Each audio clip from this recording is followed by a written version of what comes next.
বিগত ফ্যাসিস্ট আমলে বাংলাদেশ ইসলামী ছাত্র শিবির, বাংলাদেশ জামাতে ইসলামী যেভাবে রোশনালের শিকার ছিল, আমরা কোনো কাজ করতে পারিনি।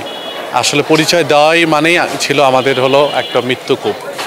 তো সেই জায়গা থেকে আপনারা দেখেছেন যে 5ই আগস্ট বা জুলাই গণঅভ্যুত্থান এই পরবর্তী যে সময়গুলোতে আমরা কিন্তু ইসলামী ছাত্র শিবিরের পক্ষ থেকে প্রত্যেকটা সেক্টরে কিন্তু আমরা কাজ করার চেষ্টা করে যাচ্ছি।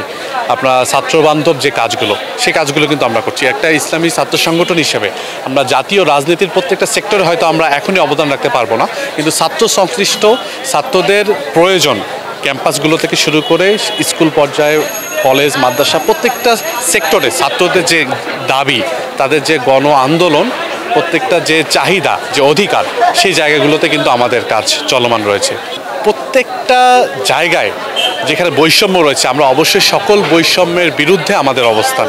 আমরা কোনো জায়গায় কোনো ধরনের বৈষম্য থাকে এটা আমরা চাই না। বিশ্ববিদ্যালয়গুলোতে পোষ্য কোটা থেকে শুরু করে যত ধরনের কোটা থাকে, প্রত্যেকটা কোঠার আমরা বিলুপ্ত চেয়েছি এবং তার জন্য আমাদের বিভিন্ন সময়কে আমরা বিশ্ববিদ্যালয়ে স্মারকলিপি দেওয়া হয়। এবং প্রত্যেকটা জায়গায় যদি আপনি বলেন যে মাদ্রাসার শিক্ষা ব্যবস্থায় আপনার ব্যবসায় শিক্ষা বিভাগ চালু করার জন্য ইসলাম ছাত্র শিবিরের পক্ষ থেকে আন্দোলনের দাবি জানানো হয়েছে এবং বিভিন্ন আমরা কিন্তু অনেকগুলো দফা দিয়েছি বিশ্ববিদ্যালয় থেকে শুরু করে মাদ্রাসা শিক্ষার জায়গা থেকে। তো প্রত্যেকটা জায়গায় যখনই কিনা ছাত্রদের কোনো ন্যায্য দাবি থাকবে, কোনো আন্দোলন থাকবে, সেই জায়গায় ইসলামী ছাত্র শিবির সার্বক্ষণিকভাবে তাদের সাথে থাকবে। আমাদের দেশের প্রত্যেকটা শিক্ষার্থী দেশের কল্যাণের জন্য তারা কাজ করবে এবং দেশের কল্যাণের জন্য কাজ করার ক্ষেত্রে তাদের যে ধরনের প্রশিক্ষণ প্রয়োজন, দেশের স্বার্থে তারা কাজ করার জন্য এবং নিজে দেশের জন্য একটা উপযোগী ম্যান পাওয়ার হয়ে উঠবে, এই জন্য মূলত ছাত্র শিবির কাজ করে থাকে। ছাত্র শিবির তার সকল জনশক্তিকে এর জন্য প্রশিক্ষিত করে, পাশাপাশি সাধারণ ছাত্রদেরকে প্রশিক্ষিত করার জন্য তাদের বিভিন্ন ধরনের কর্মসূচি তারা পালন করে থাকে। আমরা মানুষের কল্যাণের জন্য মূলত কাজ করতে চাই এবং দেশের যে কোনো সমস্যা, যে কোনো সংকটে ছাত্র শিবির তার জায়গা থেকে সর্বোচ্চ চেষ্টা করে সেই সংকট মোকাবেলা করার জন্য, দেশের মানুষের কল্যাণে কাজ করার জন্য।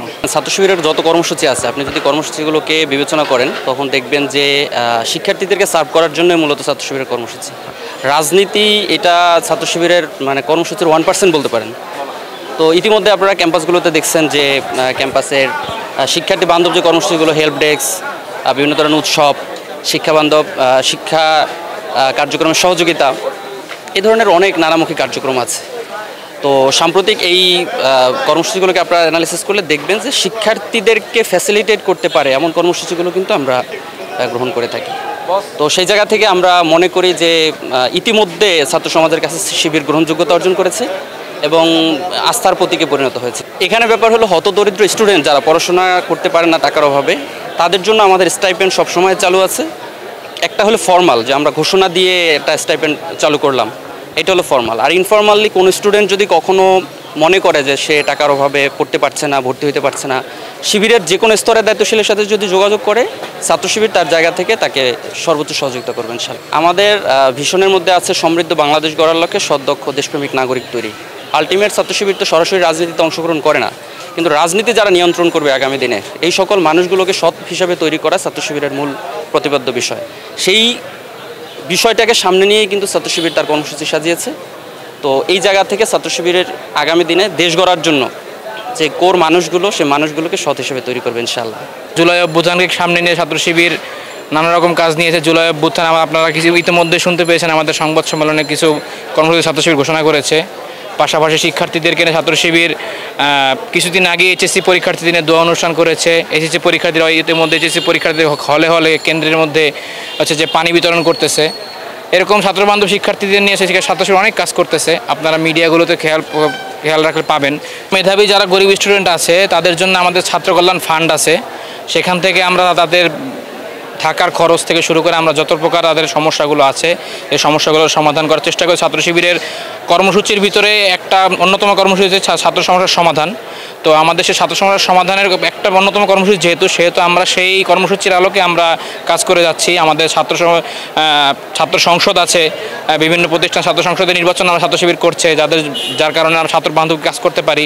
পাশাপাশি আমরা ছাত্র শিবিরের পক্ষ থেকে যারা যেসব ছাত্র অসচ্ছল ছাত্র যারা পড়াশোনা করতে পারছে না টাকা পয়সার কারণে, বিভিন্ন আর্থিক সমস্যার কারণে, তাদের থেকে যে আমরা তাদের জন্য আমরা অর্থনৈতিক সহযোগিতা থেকে শুরু করে সকল প্রকার থাকার সহযোগিতা, টিউশনি দিয়ে তাদের অর্থনৈতিক যে উন্নতি সে সকল প্রকার সহযোগিতা আমরা করার চেষ্টা করি। ছাত্র শিবির হচ্ছে একটা আদর্শিক দল, ছাত্র শিবির হচ্ছে একটি ছাত্র বান্ধব সুন্দর একটি দল।